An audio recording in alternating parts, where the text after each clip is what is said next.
to be an issue. This is usually just a wee trickle of a stream. Look at it now.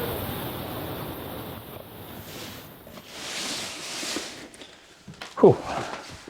Right, quick bit from the office before we head to the destination, and today in this video it's going to be all about some new kit that I've purchased.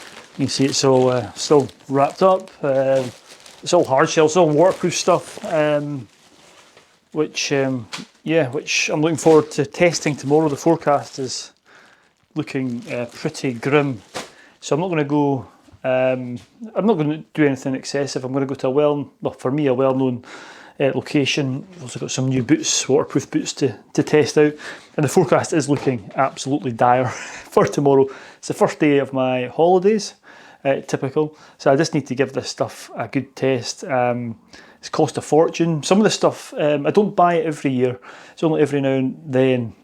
I'll go into the last time that I bought hard shells and why I've decided to replace them now, but I've got the new stuff. It's going to get tested tomorrow, so you'll either see me later on at the destination or you'll see me tomorrow in a rather wet and soggy car park, if the forecast is to be believed. So yeah, let's see what tomorrow brings and hope that my new gear keeps me dry. Warning in force for much of Scotland, valid from midnight tonight until 6 a.m. on Sunday morning. Then embedded within this warning area is a higher tier amber warning, and that's valid from 3 o'clock tomorrow morning until 6 a.m. on Sunday as well. Now, what does that mean impact-wise? Well, we are going to see transport disruption due to right. Hello, good morning, and it is raining. I'm at my destination. I'm going to get set off.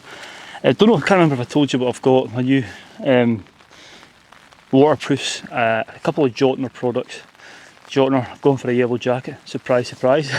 I think it's HODR, a HODR jacket, and the trousers are veneers or veneers, same as I've had before. As I said, I don't purchase these very often because they are super expensive, but they will last, and I think they're very important, and I'll come on to that later on.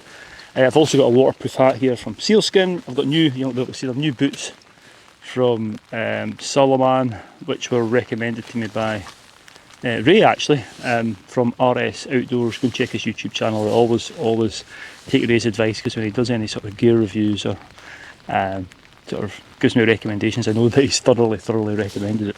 And I've also got my new waterproof rucksack here from Lomo, and again I'll talk about this one a wee bit. This was about £40, and I initially looked at another rucksack just because I saw it on social media from another well-known backpack company, and it was £180. So for a quarter of the price you can get something. I'll report back and let you know how I got on with them all, but most important thing is to see if I stay dry. It's been raining most of the night, so I'm expecting it to be a good test as I head up this mountain. So let's shut up, let's go, and I'll report back and on the trail. See you in a bit.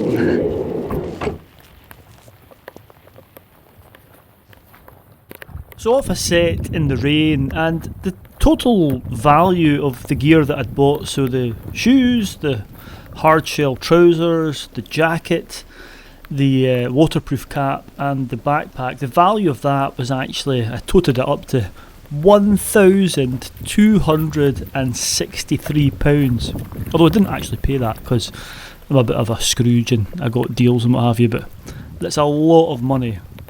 So this was going to be a good test to see if it was a good investment or not, and to keep me dry. Right, I don't know how good the audio will be, because I've not got my microphone, because it's that sort of wetness that breaks camera gear. I've just got the action camera with me. But yeah, I just wanted to say, still dry, and I have bought all this equipment myself. I've not been given it by any companies. I do get a lot of requests, various different types of companies, including outdoor gear ones, funnily enough, to take their samples and do so many posts on social media, and they'll give it to me for free. But I don't, I've never really accepted any of them. But anyway, that's just my preference. But yeah, just to make you aware that I have bought this kit and it has been expensive. The Jottnar stuff, I don't compromise on hard shells. I think the hard shell I had before this, the trousers I had were Jottnar. Same name actually, but they were more Salopet like, they were great. And the hard shell I had was a mountain equipment, I think, I want to say Lotse. Anyway, And before that I had a Rab, which was great as well, but they do have a shelf life. I don't compromise on the hard shells because I think it could save your life.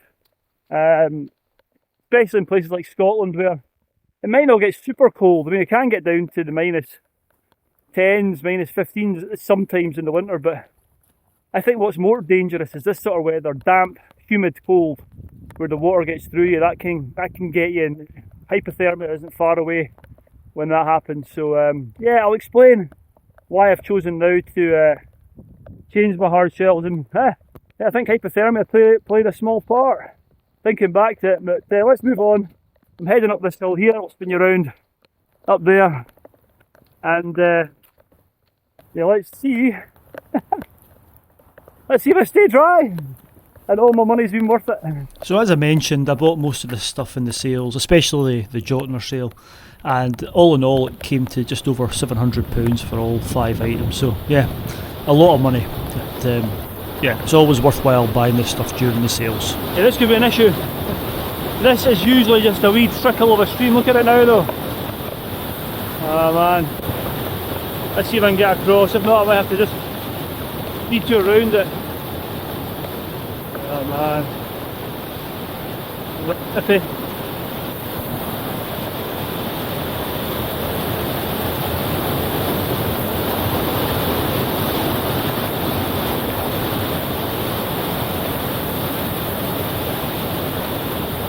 I don't know if you'll hear this, but I'm not going to risk it. I could probably leap across, but one slip, I'm back in there. Consequences aren't great, so I'm going to head further upstream off path and maybe try and find there's a Land Rover track up here. But yeah, I'm not going to risk going across here. Plus on the way back, the rain's only forecast to get heavier. These levels might get higher and higher, so let's crack on and see if I can get up and round this.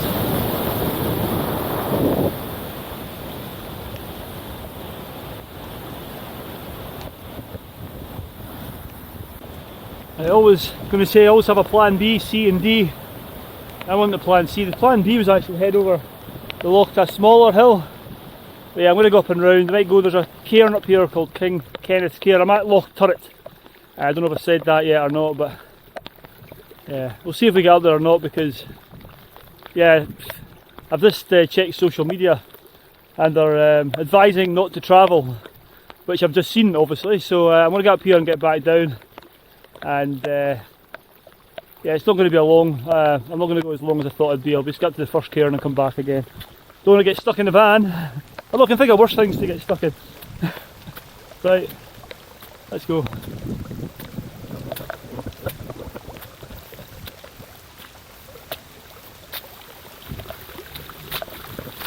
So everything was saturated, and it was, yeah, you can't really get a feeling of how wet it was, but it was pretty wet. So I was glad when I found that 4x4 track. I'd kind of cut up off the intended route and onto the new route, plan D as I said, but the water was just flowing down this as well, and yeah, it wasn't showing any sign of letting up, the rain that is. It was a bit damp and the wind was picking up here as well. So the reason that I've decided to invest in new hard shells is the old ones, like I said, the mountain equipment that I've got on here, the mountain equipment hard shell jacket, and the old Jottnar Vanir salopettes, they just were starting to leak a bit more, and this really became apparent on the West Highland Way. Some of this footage here, you can see that the jacket isn't beading at all, and the trousers were just letting the water in, getting my legs wet, but also filling my boots up so my feet were soaking. So it was really on the West Highland Way fail that I decided that I needed to get new hard shells, and it's taken me a few months until this point to get them out. And yeah, invest in new waterproof gear. Anyway, I still had a summit to reach, and I was headed for King Kenneth's Cairn, which sits at about, 780, 790 metres. And I've been up here a few times before, and I know the hill quite well, and yeah, I was quite pleased when it appeared out of the mist. And I carefully picked my way to the top before dropping down and getting a wee seat just out of the wind, sort of, to assess my situation. I don't know how much of this you'll hear, but it's pushing it down. My legs actually feel a wee bit damp, and there's a big issue with that. A big issue, but I'll deserve judgment until I get down off the hill and I can take them off and assess. Because I had this issue, I don't know if I've talked about it already, but on the West Highland Way with the old version of these, which I thought was just down to age, but anyway, it's a good test for them. Absolutely pushing it down. Bag seems pretty good though, look at that. I'm pretty sure that's going to be nice and dry.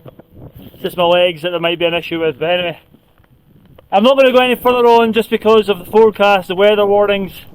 I was going to head back down to the van. It's been about an hour and a half I've been on the go, so let's head back down and I'll give you an update when I'm back at the van.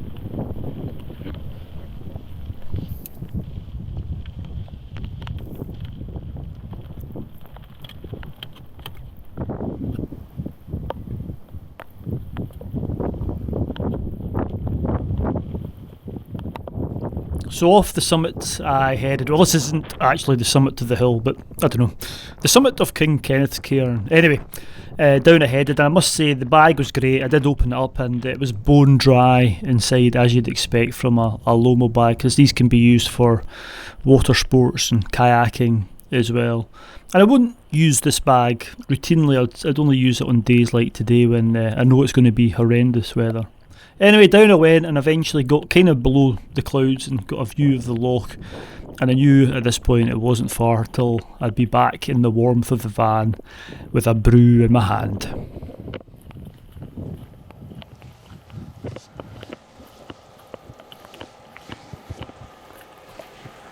Right, I'm back in the van. You can probably hear the heater on. It's lovely on days like today to come back and get a cup of tea or a cup of coffee like I've got here, and yeah, put the heater on and just dry out.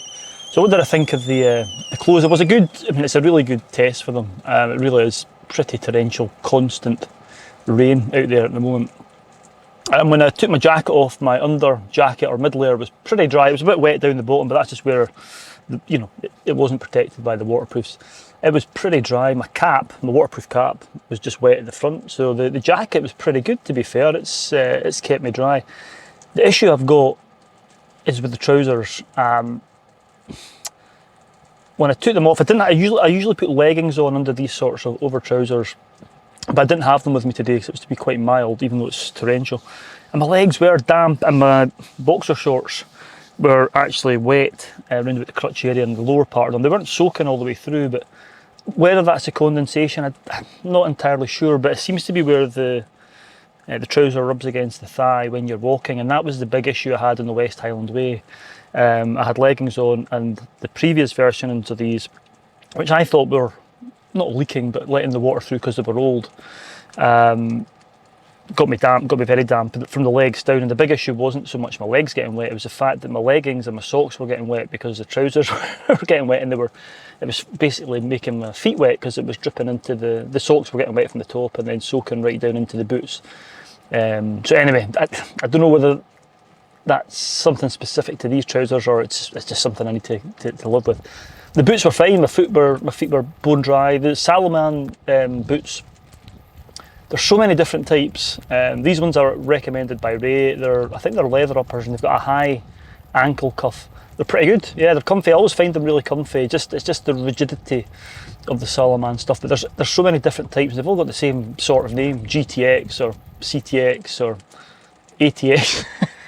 So confusing, but yeah, these seem pretty good. I did come off trail coming down there, and they're okay. They're better than the lighter ones that I've got, which just aren't very good off trail. They're certainly really comfy and good for trail walking, that's for sure. And my hat was good, so yeah, that was that. Expensive outlay, but as I said, I think it's important to be able to stay dry. I'll maybe, I do have sort of thinner waterproof over trousers, which I'll maybe test out on a similar sort of day, but I'll be taking them on a long distance trail that I'm doing soon anyway. So I'm going to shut up now. I'm going to end the video here. I need to get back down the road actually, because I've just checked the phone and there are a number of roads starting to close, a bit further west, but there is now an amber weather warning for flooding, so let's just get home. It's not late, it's only 10 o'clock at the moment, so get home and have our Lorne sausage pieces when we get home. Dogs are sleeping, wife's trying to stay out of shot. Anyway, right, see you in the next one, guys. Hopefully that's been useful. So off we headed, and I've put the prices up here in brackets, the actual list price of the jackets and the price that I paid for them just before that. And yeah, I'm glad we left when we did, just at the back of 10, because the roads were quite flooded on the way back. Anyway, hope you've enjoyed it, stay safe out there, and I'll see you on the next adventure.